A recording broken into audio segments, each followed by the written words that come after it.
Hey guys, welcome to career study. आज हम आ गए हैं हिस्ट्री के टॉप 10 क्वेश्चंस के साथ। आपको पता है मैं आपके लिए जो है डेली हिस्ट्री, ज्योग्राफी और पॉलिटी के टॉप 10 प्रीवियस ईयर क्वेश्चंस लेके आती हूँ। ठीक है, आपको पता है प्रीवियस ईयर का वेटेज कितना ज़्यादा रहता है हमारे एग्जाम्स में। ठीक है, क्योंकि क्वेश्चंस अब ज़्यादा रह नहीं गए हैं, वही क्वेश्चंस जो है आपको बार बार रिपीट करेगा, हमेशा रिपीट करेगा वही क्वेश्चंस। ठीक है, आपको पता है 80% जो है पेपर रिपीट होता है। अब वो अलग बात है कि जो है अगर एसएससी का एग्ज़ाम है तो एसएससी का ही पेपर रिपीट हो, रेलवे का नहीं हो सकता, या फिर जो है कोई और जो है एग्ज़ाम्स के पेपर रिपीट नहीं हो सकते। नहीं, जो है वो पेपर्स तो दूसरे एग्ज़ाम्स के रिपीट कर सकता है। ठीक है, तो अगर आप इसे एसएससी का पेपर देने जा रहे हैं तो सिर्फ एसएससी का ही पेपर करके जाएं प्रीवियस ईयर, ये भी सही नहीं है। ठीक है, क्योंकि जो है वही टीसीएस, अब आपको पता है टीसीएस पैटर्न पर अब एग्ज़ाम होने लगे हैं, तो वही टीसीएस जो है रेलवे का भी एग्ज़ाम करा रही है। वही टीसीएस आपका जो है ये ग्रुप डी और जितना भी एफसीआई है और एसएससी, इन सब का एग्ज़ाम सब टीसीएस करा रही है। तो उसको पैटर्न पता है, उसके पास सारे पेपर्स हैं। तो अगर आप इस तरीके से सिर्फ एसएससी का प्रीवियस ईयर का पेपर करके जाते हैं तो ये आपके लिए एक तरह से कहा जाएगा ये बेवकूफ़ी होगी। ठीक है, तो इसीलिए जो है मैंने सारे पेपर कलेक्ट करके जो है उसमें से प्रीवियस ईयर क्वेश्चंस सारे पेपर से जो है निकाले हैं, जिसकी सीरीज़ मैं अभी आपको प्रोवाइड कर रही हूँ। ठीक है, तो चलिए इसी के साथ अगर आप चैनल पर नए हैं तो चैनल को सब्सक्राइब करना ना भूलिएगा। चलते हैं अपने पहले क्वेश्चन की तरफ। हमारा पहला क्वेश्चन है, सिकंदर गद्दी पर कब बैठा? सिकंदर महान गद्दी पर कब बैठा? 323 ईसा पूर्व में, 336 ईसा पूर्व में, 356 ईसा पूर्व में, या फिर इसमें से कोई नहीं। तो सिकंदर महान गद्दी पर कब बैठा? सिकंदर महान गद्दी पर आपका बैठा था 336 ईसा पूर्व में। कब? 336 ईसा पूर्व में सिकंदर जो है गद्दी पर बैठा था। ठीक है, सिकंदर के पिता का नाम अगर पूछा जाए आपसे तो सिकंदर के पिता का नाम था फिलिप। क्या नाम था सिकंदर के पिता का? सिकंदर के पिता का नाम था फिलिप। ठीक है, फिलिप नाम था सिकंदर के पिता का। चलिए, आपको पता है सिकंदर ने एक नगर की स्थापना की थी जिसका नाम था सिकंदरिया। सिकंदरिया नगर की स्थापना की थी कहाँ? काबुल और सिंध के बीच में। ठीक है, काबुल और सिंध के बीच में जो है सिकंदरिया नगर की स्थापना किसने की थी? सिकंदर ने की थी। चलिए, आप देखिए कुछ और ऑप्शंस दिए गए हैं, तो इसमें जो है एक ऑप्शन है 356 ईसा पूर्व। तो 356 ईसा पूर्व और 323 ईसा पूर्व। 356 ईसा पूर्व में, 356 ईसा पूर्व में इसका जन्म हुआ था। क्या हुआ था? सिकंदर का जन्म हुआ था। ये बहुत इंपॉर्टेंट है, वेरी वेरी इंपॉर्टेंट है, इसको याद रखिएगा। ठीक है, 356 ईसा पूर्व में सिकंदर का जन्म हुआ था और 323 ईसा पूर्व में क्या हुआ था? उसकी मृत्यु हुई थी। ठीक है, चलिए चलते हैं नेक्स्ट क्वेश्चन की तरफ। हमारा नेक्स्ट क्वेश्चन है, सिकंदर के गुरु थे। सिकंदर के गुरु कौन थे? कौटिल्य, अरस्तु, रामानुज, या इसमें से कोई नहीं। तो सिकंदर के जो गुरु थे वो अरस्तु थे। कौन थे? एरिस्टोटल, अरस्तु। ठीक है, ये थे सिकंदर के गुरु। और कौटिल्य किसके गुरु थे? चंद्रगुप्त मौर्य के। किसके? चंद्रगुप्त मौर्य के गुरु कौन थे? कौटिल्य। चलिए नेक्स्ट क्वेश्चन की तरफ चलते हैं। नेक्स्ट क्वेश्चन है आपका, सिकंदर ने बुकफेला नगर किसके नाम पर बसाया था? घोड़े के नाम पर, पोरस विजय के नाम पर, अपने राज्य के नाम पर, या फिर इसमें से कोई नहीं। तो सिकंदर ने जो बुकफेला नगर जो है बनाया था वो किसके नाम पर बनाया था? ये बनाया था अपने प्यारे घोड़े के नाम पर। सिकंदर का एक घोड़ा था, कहीं कहीं घोड़े का नाम बहु केफला भी मिलता है इस तरीके से, तो आप परेशान ना होइएगा।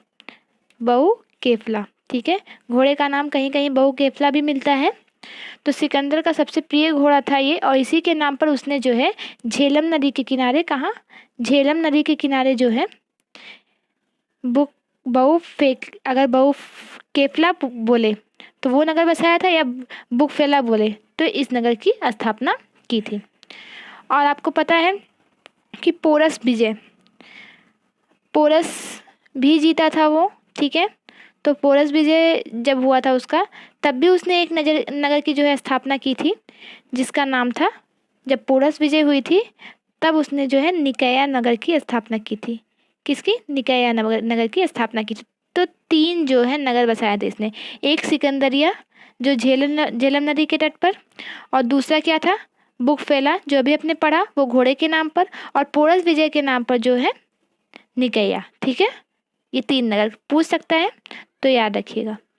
तो चलते हैं नेक्स्ट क्वेश्चन। एकमात्र ऐसा इतिहास पुरुष जिसका जन्म, मरण, अंतिम संस्कार तीनों अलग अलग देशों में हुआ। तो किसके नाम है ये किताब? मतलब जो है ऐसा महापुरुष जिसका जो है जन्म अलग स्थान पर, मृत्यु अलग स्थान पर, और उसका अंतिम संस्कार अलग स्थान पर हुआ। चंद्रगुप्त मौर्य, राजा पोरस, सिकंदर, या फिर इसमें से कोई नहीं। तो जो सिकंदर महान था, इसका जन्म, मरण और अंतिम संस्कार तीनों अलग अलग जगह पर हुआ। तो जन्म कब हुआ था? जन्म के बारे में अगर पूछे तो जन्म हुआ था 356 ईसा पूर्व में। ठीक है, और मृत्यु कब हुई थी? मृत्यु हुई थी 323 ईसा पूर्व में। 323 ईसा पूर्व में मृत्यु और 356 ईसा पूर्व में जन्म हुआ था। आपको पता है ईसा पूर्व उल्टा चलता है। ठीक है, और अंतिम संस्कार भी जब मृत्यु हुई थी इसमें, तो अंतिम संस्कार भी इसी में होगा। ठीक है, अब थोड़ा सा जान लेते हैं कि, चलिए मैं अगले जो है क्वेश्चन में आपको बता दूंगी कि जन्म, मरण और जन्म, मृत्यु और अंतिम संस्कार तीनों कहाँ हुआ था। ठीक है, किस देश में कहाँ हुआ था ये मैं आपको बता दूंगी। चलिए नेक्स्ट क्वेश्चन देख लेते हैं। नेक्स्ट क्वेश्चन इसी से संबंधित है। सिकंदर का अंतिम संस्कार कहाँ हुआ था? सिकंदर का अंतिम संस्कार कहाँ हुआ था? मकदूनिया में, बेबीलोनिया में, सिकंदरिया में, या फिर इसमें से कोई नहीं। तो अंतिम संस्कार कहाँ हुआ था सिकंदर का? ये हुआ था सिकंदरिया में। अंतिम संस्कार जो है ये अफ्रीका में स्थित है। कहाँ स्थित है? अफ्रीका में स्थित है सिकंदरिया। ठीक है, यहाँ हुआ था सिकंदर का अंतिम संस्कार। ठीक है, अब देखिए मकदूनिया दिया है। मकदूनिया में आपको पता है ये मकदूनिया का शासक था। ठीक है, तो मकदूनिया में क्या हुआ था? मकदूनिया में इसका जन्म हुआ था। मकदूनिया में जन्म हुआ था। सिकंदरिया में जो है मृत्यु हुई थी। मकदूनिया कहाँ स्थित है? मकदूनिया स्थित है यूरोप में। कहाँ स्थित है? यूरोप में स्थित है मकदूनिया। ठीक है, अब देखिए मरा कहाँ था ये? मृत्यु कहाँ हुई थी? मृत्यु हुई थी बेबीलोनिया में।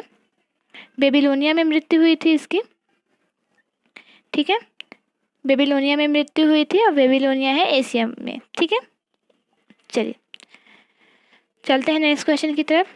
नेक्स्ट क्वेश्चन है, पोरस और सिकंदर के बीच युद्ध कहलाता है। पोरस और सिकंदर के बीच का युद्ध क्या कहलाता है? पानीपत का युद्ध, घाघरा का युद्ध, चंदेरी का युद्ध, या फिर हाइडेस्पीच का युद्ध। तो कौन सा युद्ध कहलाता है पोरस और सिकंदर के बीच में युद्ध? ये आपका कहलाता है हाइडेस्पीच का युद्ध।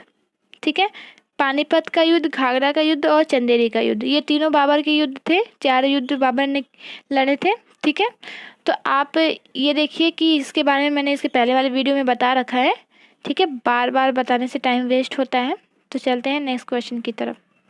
ठीक है, और अगर आपको पूछा जाए कि हाइडेस्पीच का युद्ध कहाँ हुआ था, तो ये झेलम नदी के किनारे हुआ था। ठीक है, इसे झेलम जो है झेलम का युद्ध या वितस्ता, झेलम का जो है प्राचीन नाम था वितस्ता, तो वितस्ता का युद्ध भी कहा जाता है। ठीक है, सिकंदर ने अपने विजित भारतीय प्रदेशों को किसको सौंप कर वापस लौट गया था? फिलिप को, निरियाकस को, 2 बार ऑप्शन में हो गया है फिलिप, या फिर आम्भी को। ठीक है, तो किसे जो है सौंप कर वापस लौट गया था? ये सौंपा था फिलिप को। ठीक है, फिलिप को सौंप कर ये वापस लौट गया था।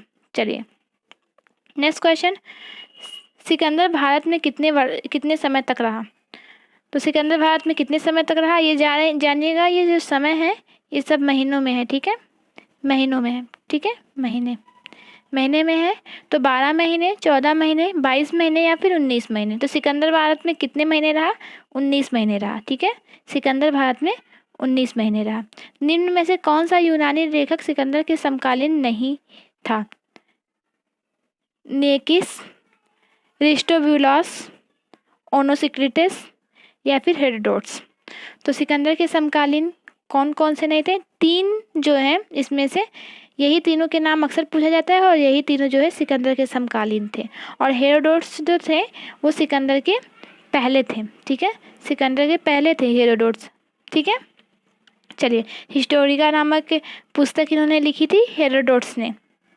चलते हैं नेक्स्ट क्वेश्चन की तरफ। नेक्स्ट और आज के लास्ट क्वेश्चन की तरफ। भारतीय भूभाग पर सिकंदर की अंतिम विजय थी तक्षशिला, पोरस राज्य, पाटल राज्य या इसमें से कोई नहीं। तो भारतीय भू राज्य पर जो है सिकंदर की अंतिम विजय कौन सी थी? आपको पता है कि पोरस पर विजय प्राप्त की थी इसने, और जो है